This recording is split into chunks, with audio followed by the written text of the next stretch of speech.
Et tout cela dans la bénédiction du Seigneur. Pour commencer notre réunion, je vais vous demander de vous lever. Et nous allons prendre le premier chant, « Loué soit Dieu ». C'est 36 dans « À toi la gloire ».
Merci. Veuillez vous asseoir.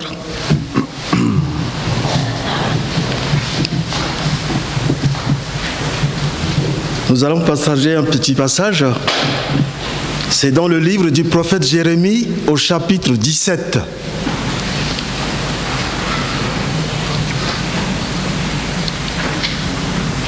Jérémie 17, les versets 7 à 9.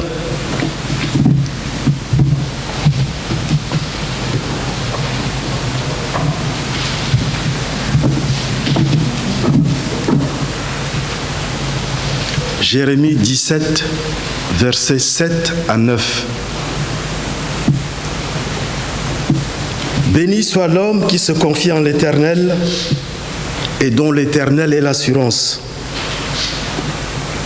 Il est comme un arbre planté près des eaux et qui étend ses racines vers le courant. Il ne voit pas venir la chaleur et son feuillage reste verdoyant. Dans l'année de la sécheresse, il est sans inquiétude et il ne cesse de porter du fruit. Le cœur est tortueux par-dessus tout et il est incurable. Qui peut le connaître?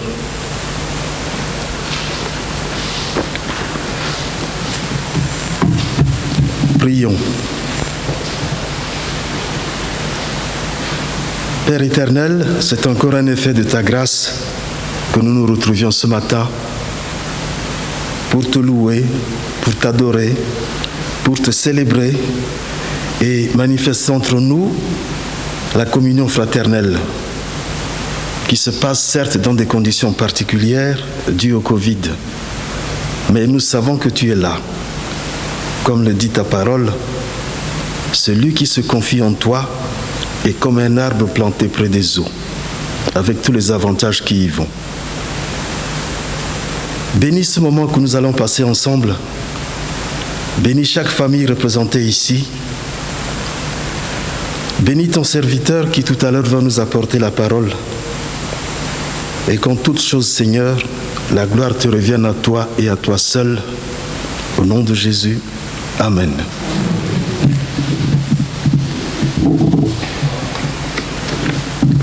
Le second chant que nous allons prendre, c'est page 97. Dans À toi la gloire. Terre chante de joie.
Avant de commencer les annonces, je voudrais savoir s'il y a quelqu'un parmi nous pour la première fois.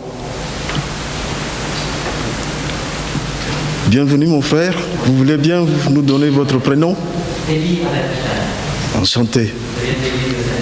Ok, merci. Bienvenue dans la maison du Seigneur. Et si vous n'avez pas d'église, vous serez toujours le bienvenu ici. Les annonces, on va commencer par celle que vous connaissez bien. Le Covid est toujours là. Et les autorités, sous l'éclairage des médecins et scientifiques, nous proposent les gestes barrières qu'il faut appliquer. On ne maîtrise pas toujours ce qui se passe, même si pour nous, chrétiens, nous savons que Dieu est avec nous. Mais c'est ce même Dieu qui nous demande d'obéir aux lois des autorités. L'autre annonce, continuons de prier les uns pour les autres. Comme le Christ a dit, c'est à votre amour les uns pour les autres qu'on saura que vous êtes les enfants de Dieu. Il y a certainement certains d'entre nous qui sont malades, même si nous ne les connaissons pas tous. D'autres qui vivent des situations difficiles, que nos prières les accompagnent et les soutiennent. J'ai une autre annonce de notre bibliothécaire Nicole. Et comme c'est un texte, je préfère vous le lire pour ne pas me tromper.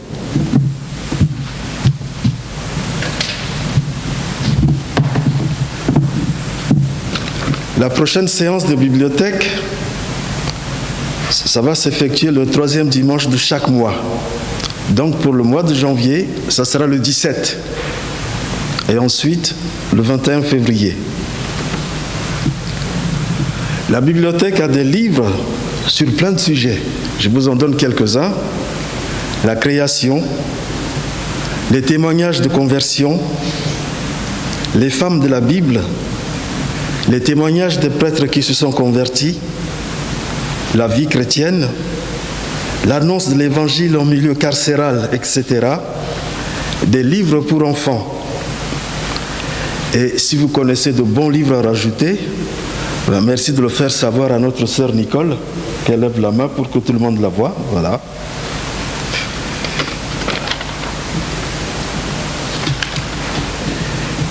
Est-ce qu'il y aurait d'autres annonces que j'aurais oubliées?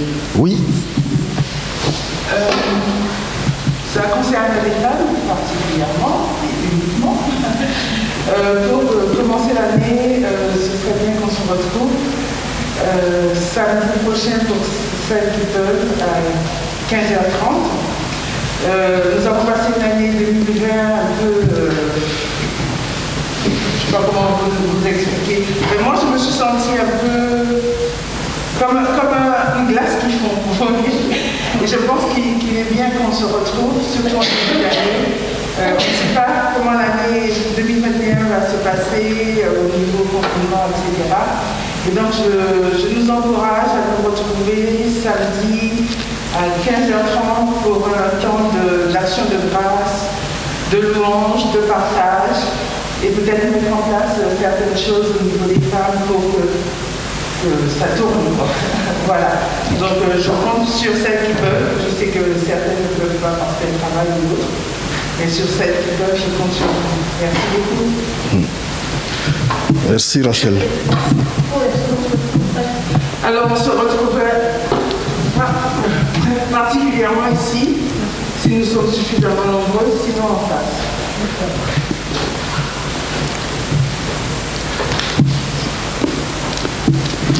Merci. Pour le prochain chant, je vous invite à vous lever.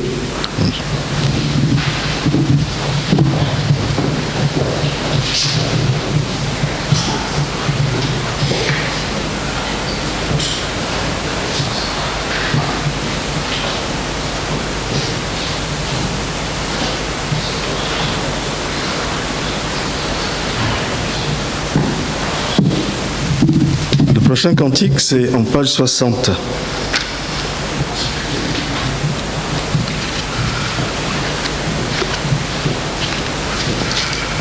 À celui qui nous a lavés.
asseoir.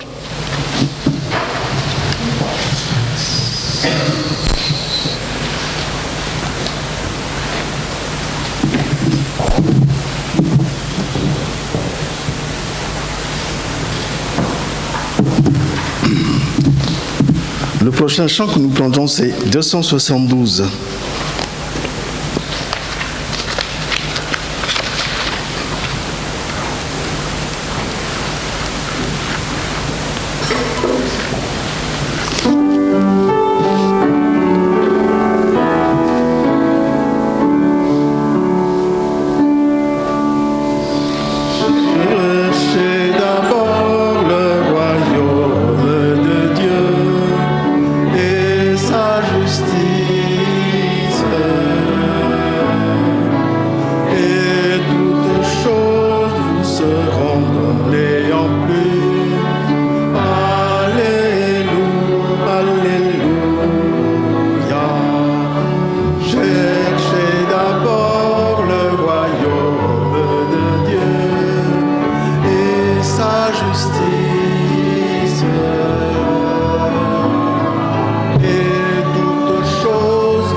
Je vais laisser la place au frère Cyril pour le message.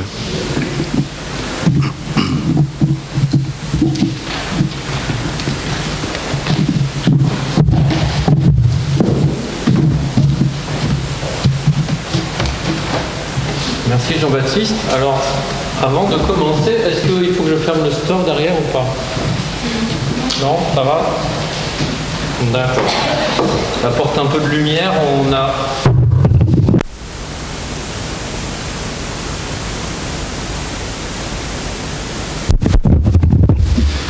pas beaucoup de lumière. Bon, maintenant on a du son, ça c'est chouette. Alors pour commencer, je vais taquiner un peu mon frère Jean-Baptiste parce qu'on commence à bien se connaître. Qui a vu qu'il avait un petit pansement à la main droite? Voilà, 2, 3, 4. Ouais, il y en a quelques-uns qui l'ont vu, Jean-Baptiste, tu vois, mais pas beaucoup, et ça les a pas perturbés, je ne crois pas. Alors tout d'abord, content de vous voir ce matin. Bonjour à tous, à ceux que je n'ai pas croisés. Et je vous présente mes meilleurs vœux pour la nouvelle année qui commence, cette année 2021. Donc 2021, il est vrai que ça a été une année particulière pour la page tournée de 2020. Mais 2021, quand j'entends ce chiffre, en fait, je pense qu'il y a quelques temps à peine, on était en train de dire et de craindre la nouvelle année 2020, parce qu'on tournait une page, on passait de 2019 à 2020, et en fait, les gens avaient peur de 2020. Excusez-moi, on passait de 1999 à l'année 2000, je vais y arriver.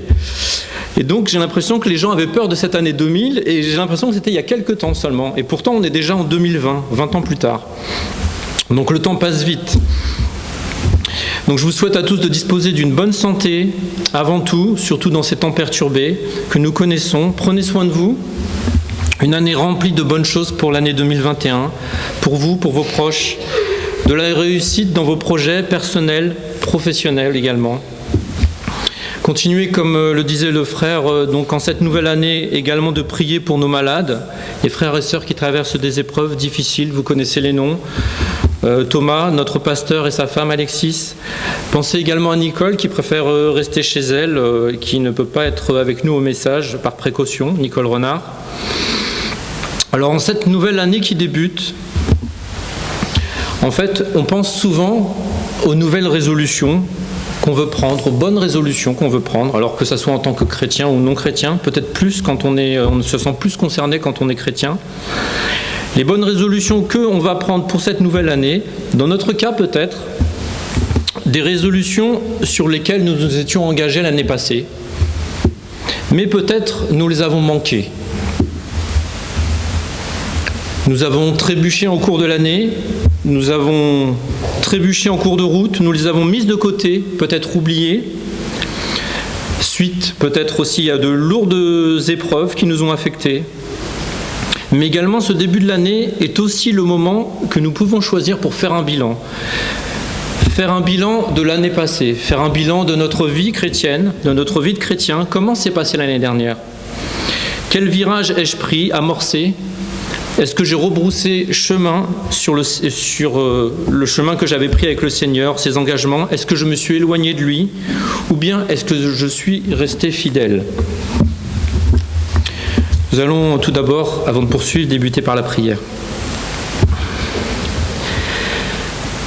Seigneur, merci pour ta présence dans nos vies, Seigneur. Merci parce que tu nous autorises à nous réunir ici librement, malgré cette pandémie, Seigneur, et les lois le permettent aujourd'hui. Merci pour tous ceux qui peuvent être présents ce matin, les familles, pour cette nouvelle année que tu nous as permis d'avoir également, que tu nous permettes aussi de voir de l'avant, de regarder en avant pour cette page tournée, mais ce que nous allons faire en 2021. Que tu ouvres nos cœurs également à ta parole, Seigneur, ce matin.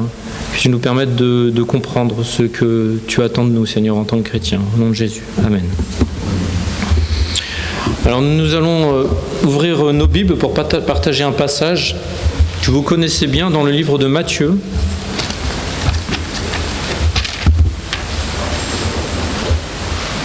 Donc Matthieu 6, verset 19.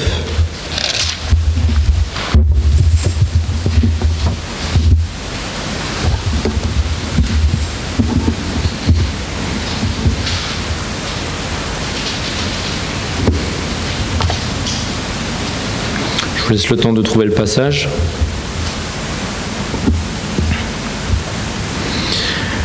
Matthieu 6, 19.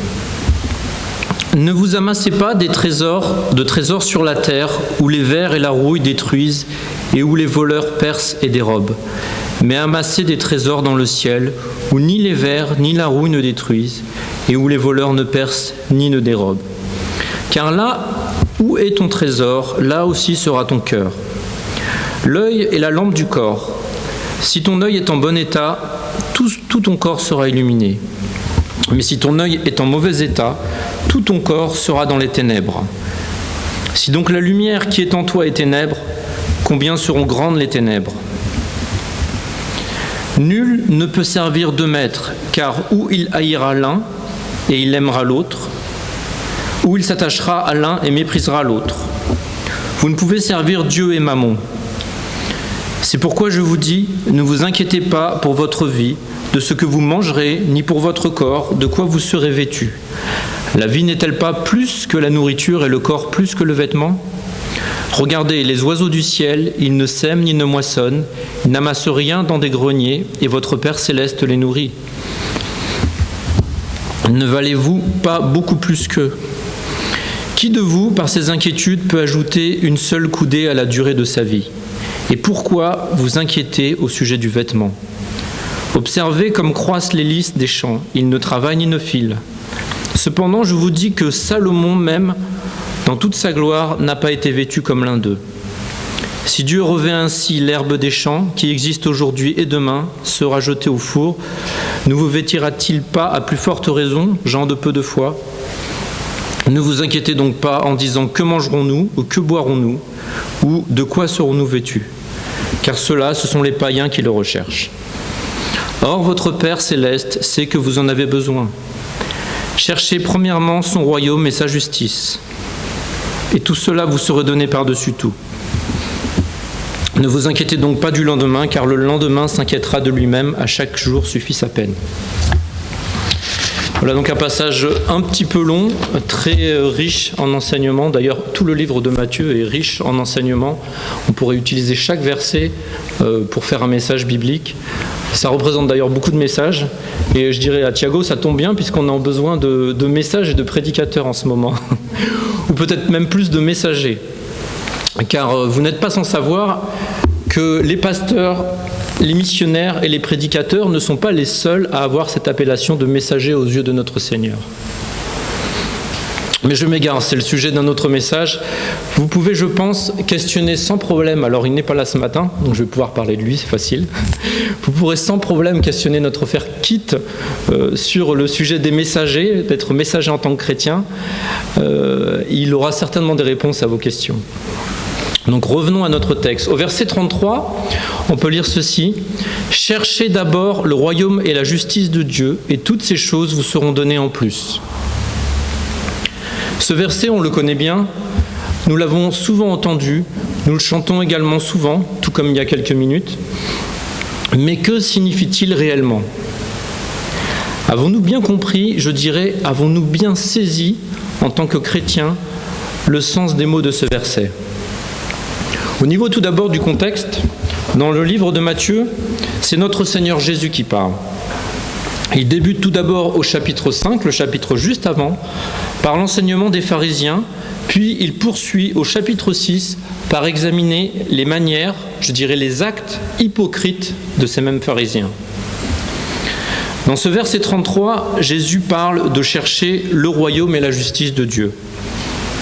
Et ce petit mot, d'abord, peut sembler sans importance, chercher d'abord le royaume de Dieu.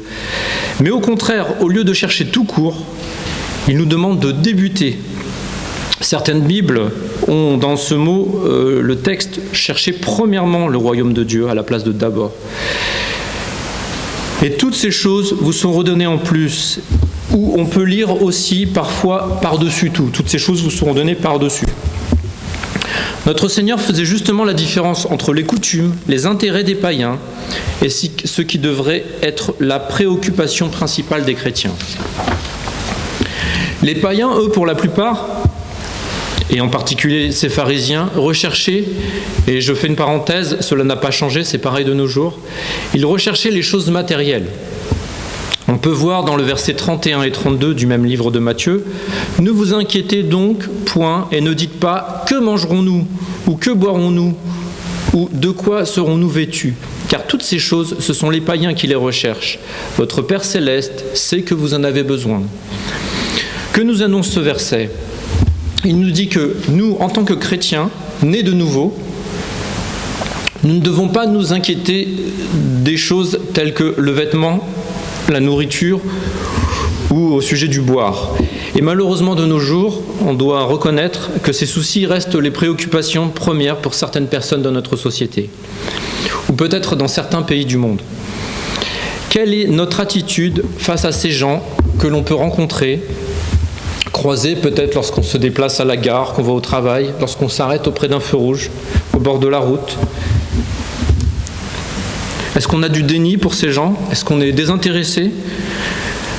Est-ce qu'on tourne la tête, fait preuve d'ignorance ? Ou est-ce qu'on fait preuve de pitié, de compassion ?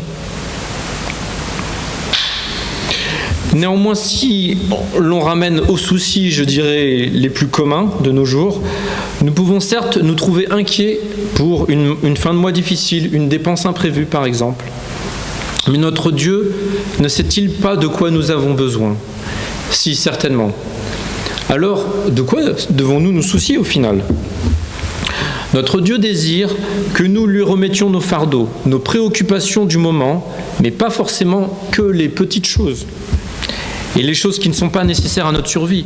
Il veut que nous le sollicitions en tant qu'aide, créateur, et nous épargner ce souci, ce tracas, ce qui nous préoccupe, ce qui nous fait perdre le sommeil peut-être. Et pourquoi ? Tout d'abord, parce que nous reconnaissons sa toute-puissance et pour qu'il soit glorifié. Mais surtout parce qu'il est notre Père dans les cieux. Il nous aime. Il est empreint d'amour pour chacun de ses enfants. Il a le souci de notre quotidien, de notre bien-être.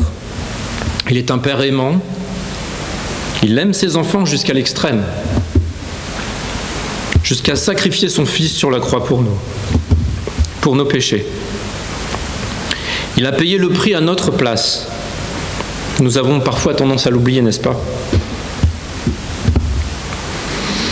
La Bible nous dit également un peu plus loin dans Matthieu 10, 29 à 31, « Ne vend-on pas 2 passereaux pour 1 sou ? Cependant, il n'en tombe pas un à terre sans la volonté de notre Père. Et même vos cheveux sont tous comptés. Ne craignez donc point, vous valez plus que 2 passereaux. » Rien ne se fait sans que notre Dieu donne son accord. Il nous connaît chacun dans les moindres détails, nos pensées, nos besoins, notre cœur. C'est ce qu'on appelle l'omniscience de Dieu. C'est difficile à réaliser pour nous, à imaginer parfois. Avec nos esprits limités d'êtres humains, cela nous dépasse. Alors sur donc, ce passage que nous avons vu, cherchez d'abord le royaume et la justice de Dieu et toutes choses vous seront données en plus. On va ce matin décomposer le verset. Petit 1, premier mot, chercher. On peut d'ailleurs constater qu'il utilise le verbe chercher et non pas rechercher. Et pourquoi ? Pour la simple et bonne raison qu'une fois que l'on a trouvé son royaume, on ne peut plus le perdre. Nous n'aurons plus à le chercher de nouveau. En effet, dans ce verset de Matthieu 6, 33, notre Seigneur parle bien ici à ceux qui se soumettent au règne de Dieu, ceux qui expérimentent dans leur vie ce royaume. Mais comment ? Pourquoi ? Parce qu'ils l'ont reçu. Luc 12, 32 nous dit « Ne crains point, petit troupeau, car votre Père a trouvé bon de vous donner le royaume. » Il est à noter d'ailleurs que l'on retrouve notre passage mot pour mot dans le verset de Luc juste au-dessous de celui que nous venons de lire, verset 31. Qui représente le troupeau ici ? Les enfants légitimes de Dieu, ceux qui l'ont accepté dans leur vie. Oui, nous, chrétiens nés de nouveau. Et comment le sont-ils devenus ? Ils y sont entrés dans ce royaume par la repentance. Marc 1,15 nous dit « Il disait, le temps est accompli et le royaume de Dieu est proche. Repentez-vous et croyez à la bonne nouvelle. » C'est par la repentance qu'on a accès à ce royaume, en s'humiliant, en reconnaissant notre culpabilité, notre état de pécheur devant Dieu, en lui demandant pardon. Car il ne faut pas oublier que le péché est avant tout contre Dieu. Le fait de désobéir à Dieu. Ce n'est pas une chose que l'on fait comme ça, ou que l'on dit, où on peut chuchoter dans un coin, bon, j'ai fait ça, mais ça passe.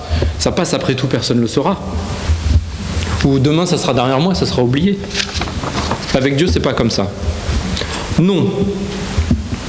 N'oublions jamais, non jamais que le péché est contre Dieu. Une désobéissance à notre Père. Alors une question que l'on peut se poser lorsque nous chutons, ou mieux, lorsque nous sommes tentés. Jésus a-t-il fait cela pour rien ? Est-il mort à la croix pour nous, pour vous, pour moi, pour rien ?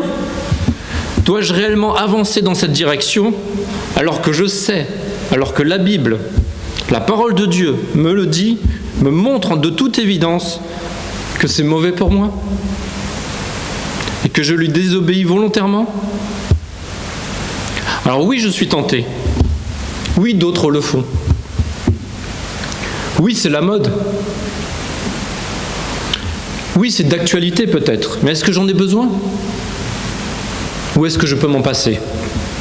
Dois-je désobéir à mon Père plein d'amour et de compassion pour si peu de choses ? Quel en est le réel bénéfice ? En ayant conscience par la suite de ce sentiment de culpabilité intérieure, de déception, d'attristement, de mécontentement de soi-même par la suite, c'est ça qui se passe après une chute. L'ennemi qui nous dit, alors je reprends l'image de Thiago qui parlait du petit Satan fourchu, là, comme on voit des fois dans les dessins animés, là. L'ennemi qui nous dit, tu vois, tu as encore chuté. Tu n'es qu'un mauvais chrétien, tu n'y arrives pas, tu n'y arriveras jamais. Non, certainement pas. Ce n'est pas pour notre bien et nous le savons pertinemment. Ce n'est pas honorer notre Dieu, ce n'est pas rechercher son royaume. Ce verset dans Éphésiens 4,30 nous dit « N'attristez pas le Saint-Esprit de Dieu par lequel vous avez été scellés pour le jour de la rédemption. »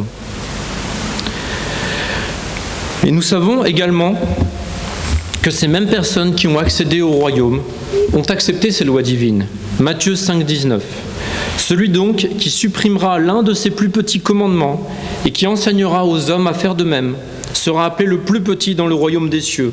Mais celui qui les observera et qui enseignera à les observer, celui-là sera appelé grand dans le royaume des cieux. Voici notre niveau de valeur aux yeux de Dieu. Respecter ses commandements, c'est ça qu'il veut. Et ces mêmes enfants légitimes sont capables par l'Esprit Saint de vaincre la tentation, comme nous en parlions tout à l'heure. Marc 9,47 « Et si ton œil est pour toi une occasion de chute, arrache-le. Mieux vaut pour toi entrer dans le royaume de Dieu n'ayant qu'un œil que d'avoir deux yeux et d'être jeté dans la géhenne. » Alors que nous dit ce verset bien connu ? Faut-il s'automutiler ? Non, bien sûr. Il n'est pas à prendre au pied de la lettre, comme on dit, mais plutôt de soustraire, d'éliminer de notre vue, de notre chemin, tout ce que l'on connaît qui nous emmènerait à la chute, ce qui peut nous tenter. Il est plus facile, par exemple, pour un enfant d'obéir à ses parents qui lui interdisent de manger des gâteaux avant le repas, si ce paquet de gâteaux est caché dans une armoire. Plutôt que si ce paquet de gâteaux est là sur la table et qu'il passe la journée à passer devant ce paquet de gâteaux. Bien, pour le chrétien, c'est la même chose. Si nous arrivons à voir quelque chose qui nous amènera à la chute, il faut éviter ces choses. Peut-être c'est la vue qui nous amène à la chute, peut-être c'est des fréquentations, ce sont des gens qu'on voit.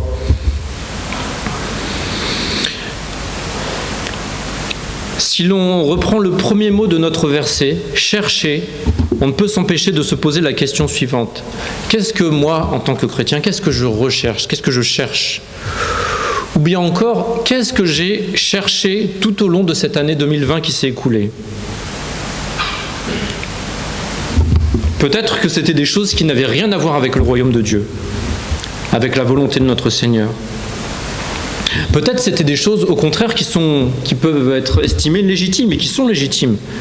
Par exemple, élever correctement nos enfants pour qu'ils aient une bonne situation plus tard. Peut-être leur apporter une bonne éducation, les amener à Jésus. Peut-être être prospère ou réussir sa vie professionnelle. Ce n'est pas forcément un péché, ça dépend comment on le fait.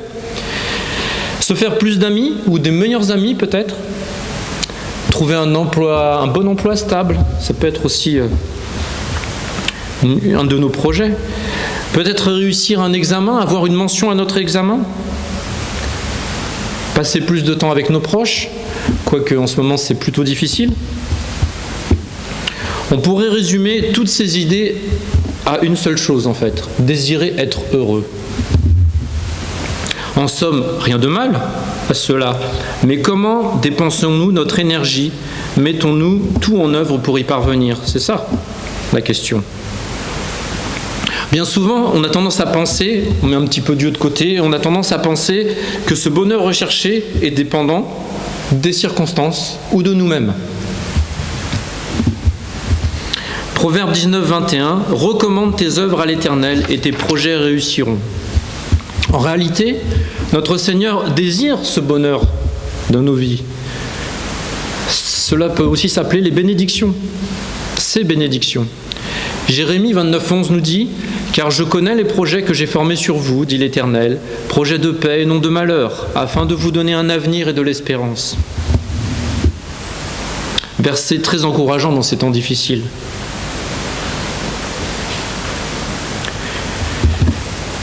Mais il est réducteur, et c'est également une erreur d'oublier que notre Dieu est le seul réel dispensateur de ce bonheur que nous recherchons.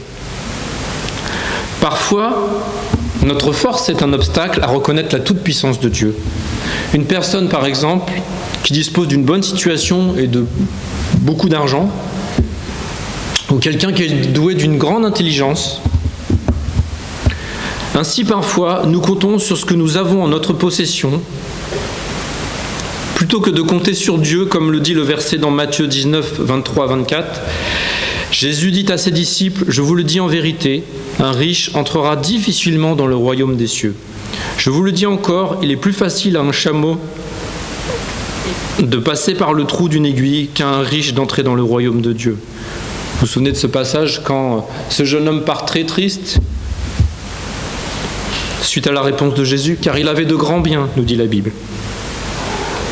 Ce sont des choses qui peuvent nous aveugler pour voir la toute-puissance de Dieu. Au niveau du bonheur que nous pouvons rechercher, lors du sermon sur la montagne, Jésus nous parle de ce bonheur que nous recherchons légitimement et qui rend les gens heureux. Matthieu 5, 3 à 10, vous connaissez bien ces passages. « Heureux les pauvres en esprit, car le royaume des cieux est à eux. Heureux les affligés, car ils seront consolés. Heureux les débonnaires, car ils hériteront la terre. Heureux ceux qui ont faim et soif de la justice, car ils seront rassasiés. Heureux les miséricordieux, car ils obtiendront miséricorde. Heureux ceux qui ont le cœur pur, car ils verront Dieu. Heureux ceux qui procurent la paix, car ils seront appelés fils de Dieu. Heureux ceux qui sont persécutés pour la justice, car le royaume des cieux est à eux. » Que de bénédictions et promesses de bonheur dans ces versets. On a vu le mot « chercher », vient ensuite le mot « d'abord ». D'abord, alors, c'est pourquoi le Seigneur nous guide pour le chercher, lui, d'abord ou premièrement, suivant les versions. Avant tout, il veut être numéro 1 dans nos vies. On aurait pu dire chercher le royaume de Dieu, chercher d'abord ou chercher premièrement le royaume de Dieu. Il connaît tous nos besoins comme nous l'avons vu, les primordiaux, mais également les secondaires.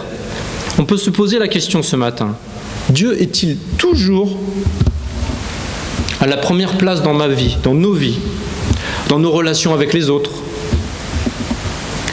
lorsque nous rencontrons notre prochain, dans notre vie familiale ou dans les projets que nous entreprenons? Il doit être et rester au centre de nos préoccupations, de nos idées, de nos pensées. Voilà ce qu'est chercher premièrement son royaume. Dans les livres de Matthieu, Marc, Luc, Jean et même Deutéronome, le placer premièrement se traduit très bien dans ce verset prononcé par Jésus. En fait, ce sont les mêmes versets. Là, je vous lis le passage dans Matthieu 22, 37. Jésus lui répondit, « Tu aimeras le Seigneur, ton Dieu, de tout ton cœur, de toute ton âme et de toute ta pensée. » Là, c'est pas rien. Ce verset nous dit, « De toute ton âme, toute ta pensée. » Il ne veut pas la deuxième place ou une première place au rabais. Cela me rappelle une anecdote. Peut-être ceux qui ont l'habitude de sortir et de voir les spectacles, les concerts, d'aller au théâtre, peut-être ils se reconnaîtront dans cette anecdote. Alors, quoi qu'en ce moment, c'est un peu difficile de sortir.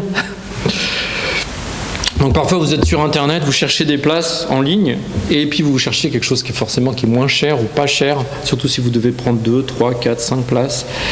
Et quand vous regardez le plan, vous dites « Ah, on dirait qu'on est juste à côté de la Seine. On est tout près de la Seine, mais la place n'est pas chère. » Alors si vous ne connaissez pas la salle de spectacle, là ça va être plus dur.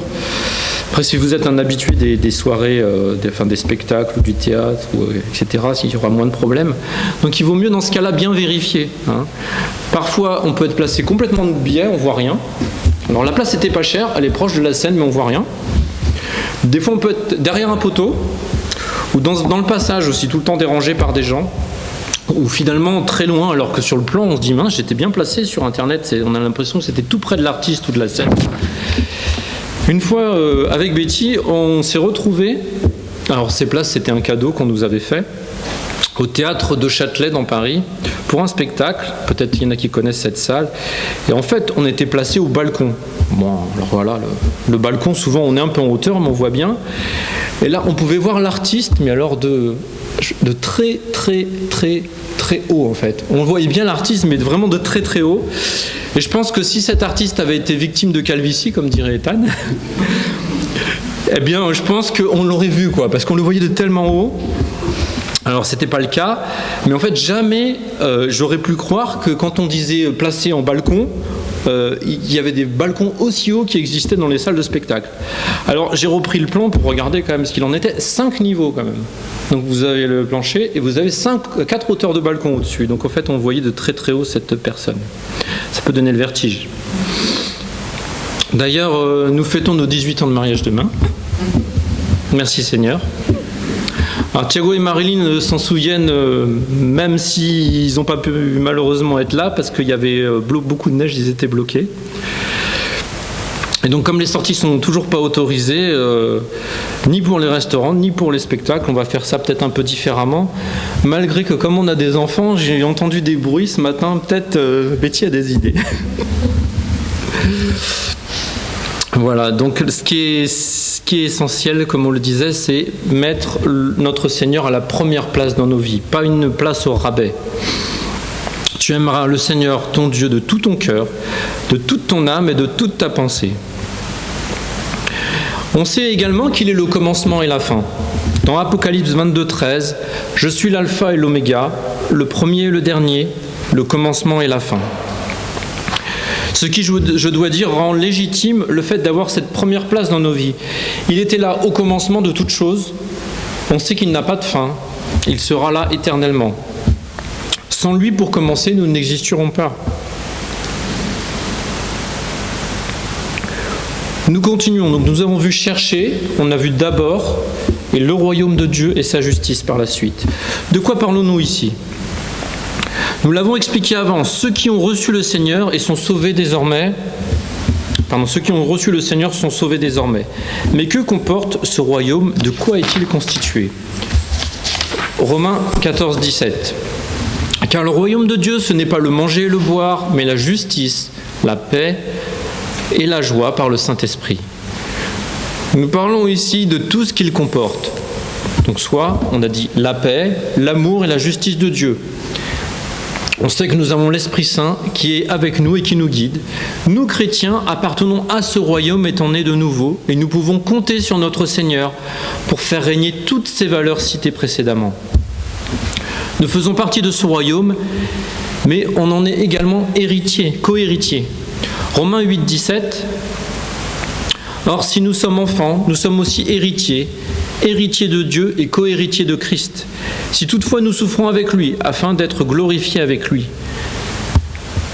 Quelle joie et privilège d'avoir part à l'héritage de notre Seigneur. Un autre aspect ici ce matin, lorsque nous prions, nous amenons nos requêtes à Dieu. Oui, mais est-ce que nous sommes à l'écoute de sa volonté également ? Qu'est-ce que le Seigneur nous demande pour sa part ? Un verset dans Jacques 1:22 nous l'explique. Mettez en pratique la parole et ne vous bornez pas à l'écouter en vous trompant vous-même par de faux raisonnements. Mettez en pratique la parole de notre Seigneur et ne pas rester là en écoutant sa parole sans l'appliquer, la mettre en pratique. Comme vous savez, lorsque vous faites un stage informatique ou un autre type de stage et vous n'utilisez jamais le logiciel, c'est rentré un moment, on vous a montré comment il fallait faire, mais en fait, 6 mois plus tard, vous avez tout oublié. À quoi a servi ce stage ? Notre Seigneur ne veut pas de chrétiens qui sont juste attentifs à sa parole, mais passifs. Que me sert-il de venir tous les dimanches à l'église et d'entendre sa parole si une fois que j'ai passé la porte, c'est passé ? Comme si j'ai lu un bon roman d'aventure, je me souviens du roman, mais c'est tout. Michée 6:8, on t'a fait connaître ô homme ce qui est bien et ce que l'Éternel demande de toi, c'est que tu pratiques la justice, que tu aimes la miséricorde et que tu marches humblement avec ton Dieu. La mise en pratique de la justice de Dieu, la miséricorde en toute humilité. Être tout d'abord reconnaissant de notre pardon, mais aussi de pardonner également aux autres et avoir de la compassion pour ceux qui nous entourent. Exercer, mettre en pratique cet amour dont nous avons bénéficié nous-mêmes, dont nous bénéficions encore aujourd'hui auprès de ceux qui nous entourent, nos familles, nos proches, nos prochains, la mettre en pratique. Il nous demande d'avoir de la compassion et de la générosité. Romains 12:10, par amour fraternel, soyez pleins d'affection les uns pour les autres, Par honneur, usez de prévenance réciproque. Ici, ce verset nous parle clairement de la communion entre frères et sœurs en Christ, de la communion fraternelle, de l'aide mutuelle, le contraire des divisions et absence de pardon au sein des assemblées, ce qui existe malheureusement. Ou bien également sur le même thème dans Jean 13, 34, « Je vous donne un commandement nouveau, aimez-vous les uns les autres, comme je vous ai aimé, vous aussi aimez-vous les uns les autres. » Comme à la fin de Matthieu 22, 37 à 39, Jésus lui répondit « Tu aimeras le Seigneur ton Dieu de tout ton cœur, de toute ton âme et de toute ta pensée. » Ça, nous l'avons vu. C'est le premier, le plus grand commandement. Et voici le second qui lui est semblable. « Tu aimeras ton prochain comme toi-même. » Aimer notre prochain comme nous-mêmes. Un verset lourd de sens et de responsabilité. Personne ne désire ou ne souhaite du mal ou de mauvaises choses à sa propre personne. Et bien voilà, agir de même envers ceux que nous rencontrons au quotidien. Et concernant la recherche de la justice de Dieu dans notre verset, je ne m'attarderai pas, nous connaissons la pureté de Dieu et sa parole. Comment faire pour être déclaré juste devant lui? Il faut être en paix avec lui, donc être sauvé, né de nouveau. Et toute la justice de Dieu réside dans ses commandements.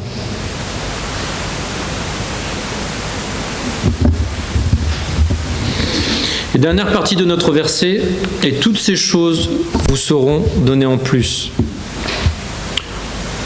Dieu pourvoit à plus que nos besoins et il n'y a pas de limite pour lui. C'est une fois de plus les bénédictions accordées lorsque nous suivons sa volonté et pratiquons sa justice. Éphésiens 3,20 « Or, à celui qui peut faire par la puissance qui agit en nous infiniment au-delà de tout ce que nous demandons ou pensons. » On parle ici bien sûr de notre Seigneur. Philippiens 4,19 nous dit « Et mon Dieu pourvoira à tous vos besoins selon sa richesse avec gloire en Jésus-Christ. » 2 Corinthiens 9,8 « Et Dieu peut vous combler de toutes sortes de grâces afin que, possédant toujours en toutes choses de quoi satisfaire à tous vos besoins, vous ayez encore en abondance pour toute bonne œuvre, il pourvoira à tous vos besoins. » Dieu peut vous combler. Un dernier passage sur nos besoins, Philippiens 4,19. « Et mon Dieu pourvoira de nouveau à tous vos besoins selon sa richesse avec gloire en Jésus-Christ. » Excusez-moi, je l'avais déjà indiqué. Après tous ces versets, nous avons cette assurance qu'en plus de pourvoir à l'essentiel de nos besoins quotidiens, il peut surpasser nos besoins par ses bénédictions selon sa volonté et notre vie sur cette terre. Nous avons vu donc l'ensemble du verset, mais au final, comment pourrions-nous terminer ce message en parlant du royaume de Dieu sans parler des œuvres du chrétien ? Il semble évident que nous sommes nés de nouveau pour chercher le royaume de Dieu et donc pratiquer de bonnes œuvres. Un chrétien qui reste seul dans un coin, sans parler de ce don qu'il a reçu, de cette assurance de la vie éternelle que Dieu nous promet, c'est un peu comme une lampe inutile, nous dit le passage de Matthieu 5,14. Vous êtes la lumière du monde, une ville située sur une montagne ne peut être cachée. Et on n'allume pas une lampe pour la mettre sous le boisseau, mais on la met sur le chandelier et elle éclaire tous ceux qui sont dans la maison. Un chrétien qui vient à l'église et n'ouvre sa Bible que le dimanche, sans autre œuvre, me fait penser à un bateau. Vous construisez un bateau, en général ils sont construits à terre, les bateaux c'est plus simple. Vous construisez un bateau, vous le mettez, donc il est à terre, il est construit, et en fait il n'est jamais mis à l'eau. À quoi va servir ce bateau s'il ne part jamais en mer? C'est un bateau inutile. Un bateau que les gens vont regarder sur la terre en se posant des questions. Alors il y a plusieurs choix. Si par exemple, donc, par analogie, le chrétien et le bateau aussi, la personne sait que vous êtes chrétien mais on ne voit pas d'œuvre, les gens vont vous regarder, ils vont regarder le bateau à terre en disant « Ah oui, il est chrétien lui. Ah ouais. Ça se voit pas, ou alors qu'est-ce qu'il a de différent ? Il peut y avoir encore pire en fait. Il peut y avoir aussi les gens qui vous regardent, mais en fait, ils regardent ce bateau à terre, mais comme ils savent même pas que vous êtes chrétien, vous vous fondez dans la masse, en fait. Ils se posent même pas de questions. Ah oui, lui, t'es sûr il est chrétien, il t'a dit ça une fois, t'es sûr? Ah ben j'avais jamais vu.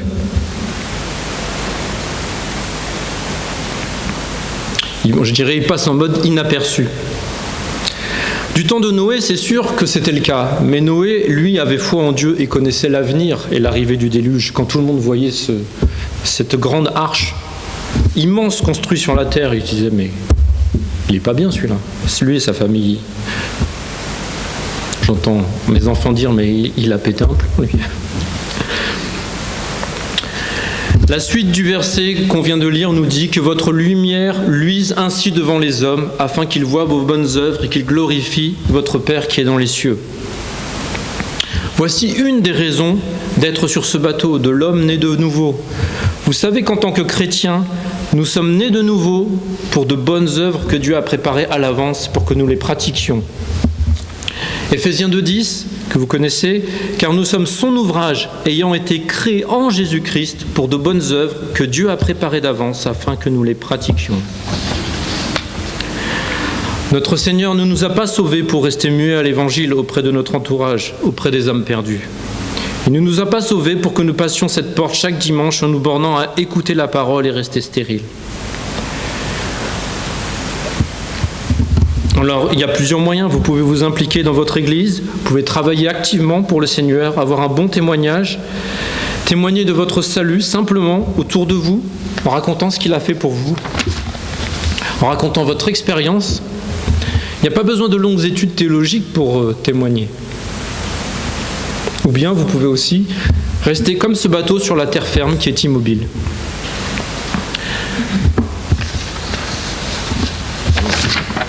Quel est votre choix ce matin?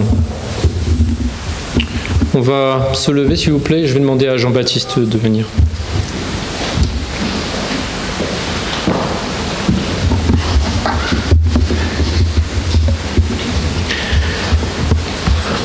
Alors, vous l'avez compris, donc nous allons avoir le chant d'appel.